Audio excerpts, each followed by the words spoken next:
Your main man back, and today I'm going to give some clarification for a rule from Dungeons & Dragons and Pathfinder. This came up in a thread in another of my videos, and since one person had a problem with this, I figure other people might as well not understand this particular rule for Dungeons & Dragons and Pathfinder, so I'm going to attempt to explain it. But before I do that, I'm going to remind you to get the best fantasy game out there, deep immersion, dark fantasy, within the Ring of Fire, written by your main man himself.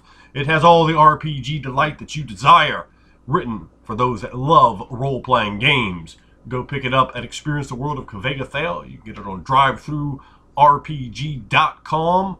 First 5 books out now for Within the Ring of Fire. You can also hit your main man up directly, Anderwood, on Facebook. You can get every PDF that will ever come out for the game, plus some extra bonuses, plus you'll get them first for only $75. Best deal in RPGs today. The first 5 are out, and you get everything that ever comes out for Within the Ring of Fire on PDF for free after that point. You know what I'm talking to you. And come join us on Raw Immersive Games on Facebook. You can find Google Plus games. You can talk about RPGs. You can get all sorts of information about Within the Ring of Fire for those that flame tin and play the deep immersive RPG fantasy game where role-playing matters, where cinematic action thrives, where description and narrative are king. And you'll love it. Absolutely RPG for you. But we're going to talk about other fantasy games at the moment. We're talking about Dungeons & Dragons and Pathfinder, and someone brought up a problem that they'd had in, I want to say in the 76 RPG Horror Stories video, the 76 Armor class, that is. And it was absolutely, of course, a video you're going to want to check out. I think it's called The Worst Thing I've Ever Seen in RPGs. It's a funny video about just absolute ridiculous power gaming. Now, one of the people left a comment on there. I was just sort of reviewing the comments on there today. My hair's all jacked up. But he was talking about someone who took a ton of templates.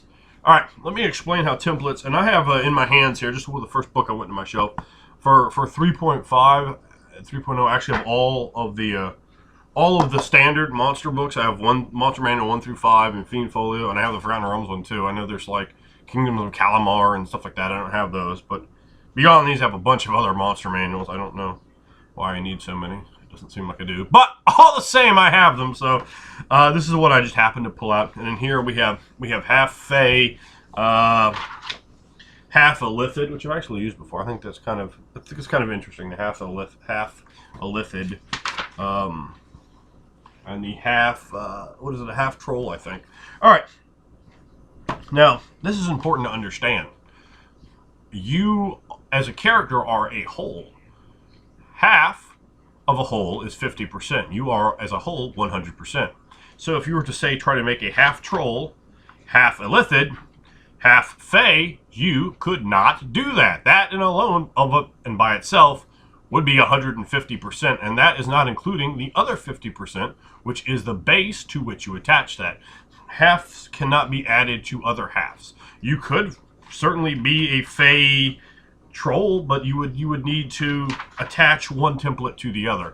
You could take a fey creature and attach a troll template to it, or you could attach the half fey template to a troll. You could not, however, attach the half troll template and the half fey template to perhaps a human or other such things. This is not, say, a tiefling, which is a descendant of an infernal being, a scion, not a direct lineage. Half, in this case, means your mother or father was, in fact, a troll. You do not have 4 or 8 or 19 parents. I think in his example, it was like a half dragon, half minotaur. I didn't know they had a half minotaur, but maybe they do. And a half ogre as well. And maybe there's a template he was using for that. I don't know. He seemed to be a little fuzzy. It was someone else's character running the game for him. It seemed to be a little bit fuzzy exactly what it was. And to a half ogre, you could attach a template. But it seemed that he was attaching a whole bunch of templates to one thing. And he said the guy walked away with like a 35 or 40 strength at like level 1. Something like that. So this is very important to understand, because halves assume that the base creature is modified by these statistics. Halves actually, as a workaround, they can be kind of a problematic aspect. For example, with a half troll. If you attach the half troll template to something that is initially stronger than a troll and derive statistics that way, the fact that a half troll gives you a bonus to strength makes no sense. But of course, the intended thought of the author is you're attaching this to a human or an elf or maybe even an orc. But I would think an orc, which gets a +4 bonus to strength, attached to the abilities of a half troll.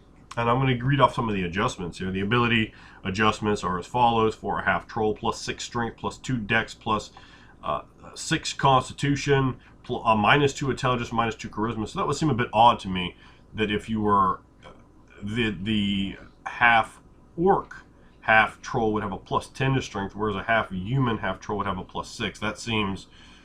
That doesn't seem to mesh or register quite correctly. And you certainly want to actually look at these things and make adjustments instead of allowing people to simply stack for mechanical bonuses. You never want to do that, because initially what you will do is aggravate and annoy other players and push them down a path of progressive power gaming, which will destroy your game and turn it into a joke, which, unless you want your game to be destroyed in a joke, is something I would suggest not doing. But again, that would be your call. So if we were to say stack the troll, and trolls themselves, of course, well known to be, I'm sure, stronger than like an illithid. And I don't know what an illithid statistical bonuses are, but to me it would be a bit odd to see that they have a higher strength. But let's say, okay, well, they don't have half illithid does not get a bonus of strength. But let's just take, for example, a creature that did have another bonus of strength, like a half dragon or half demon, something like that. And if you add that troll, so if you add that to them, and then you add the troll, and then you add another one. So let's say, and don't quote me on this, but I'm pretty sure a demon and a dragon would have a bonus strength and a half. So you have a half demon, you have a half dragon, you have a half troll, and you just racked up this huge bonus of strength. You're like, yeah, my bonus of strength is a +16. I'm just going to stack a power game and 18 into that statistic and walk away with a 34 strength at first level. Which, you'll probably always be first level with the ECL adjustment you have here, but who cares? You have a 34 strength. That's almost unfathomable. You're certainly a lot stronger than a troll. I don't know what a troll's strength is offhand. I could look that up, so don't bother typing it in. But I'm pretty sure it is substantially less than a 34. So the strength derived, these classes cannot be stacked, or these species modifiers cannot be stacked upon each other. First of all, by virtue of what they reflect. Second of all, by virtue of the fact they have the word half in their name. You attach it to the whole. You could attach this to, say, a mongrel folk, which is a composition of all sorts of things. You could make, say, a mongrel folk or mongrel man, as AD&D 2nd edition would term them, half troll. And then that would mean one parent was, in fact, a troll. The other parent was a mongrel folk. That would give you all sorts of diverse background bizarreness, but of course it's not. A mongrel folk is not a power gamed species, and perfectly fine for your game. So the power game doesn't want to do that. Or if you had a game where you have, I don't know, the 4th edition, what do they call it, Dragonborn, or I think that's the name. I might be wrong, but you know what I'm talking about. You could stack, say, a half troll on top of that if 4th edition has the same sort of templates. Of course, you're going to find that still in Pathfinder, these sort of templated play, which you don't want to, again, allow someone to stack multiple templates of the half variety on top of each other, because they simply are not usable together. You could, again, if you wanted to say one parent was a tiefling and the other parent was a troll, you could stack them that way. It is not. This is not a quarter troll. It's a half troll. That means it was a pure-blooded troll. And that is in itself to prevent the power gamer. And if you want to come up with a concept of I was this, that, and the other thing, dude, you're a mongrel folk. That's what you are. You might, say to the game master, okay, well, let's maybe, have this bonus or that bonus. And I think mongrel folk have a +1 bonus to anything in 1st edition, and the 2nd edition, I'm not sure. They might just have a bonus to Constitution. But it makes sense for them to have like a floating +2 bonus to any stat, something like that. Whereas you can reflect the fact that you have that high strength because you're an orc, or that high dex because you got a lot of elf blood in you, or whatever, because they're just, the freaking byproduct, basically, of people making all these ridiculous characters for their monster games. Overall, though, I wanted to explain that for those new players out there and the new game masters. I think said he was a new game master. I read a whole bunch of comments, so I may be blending things together. But power gamers often try to rope past utter foolishness upon the new game master, thus vexing him and confusing his possibilities for continued progress as a game master by simply extorting and exploiting his game. In fact, I think I'm going to do a video on that next, so you can watch that one too, or I may have uploaded it first at this point. But in my world and timeline as it stands now, it has not yet been done, and we shall see if it is. Who can know? Anyway, check out Within the Ring of Fire. Get that role-playing game. Support the RPG revolution. Support the Barbarian Horde. Swing your club and battle axe high, and join Raw Immersive Games on Facebook. And that has been your note on Dungeons and Dragons and half templates. The Fiend Folio.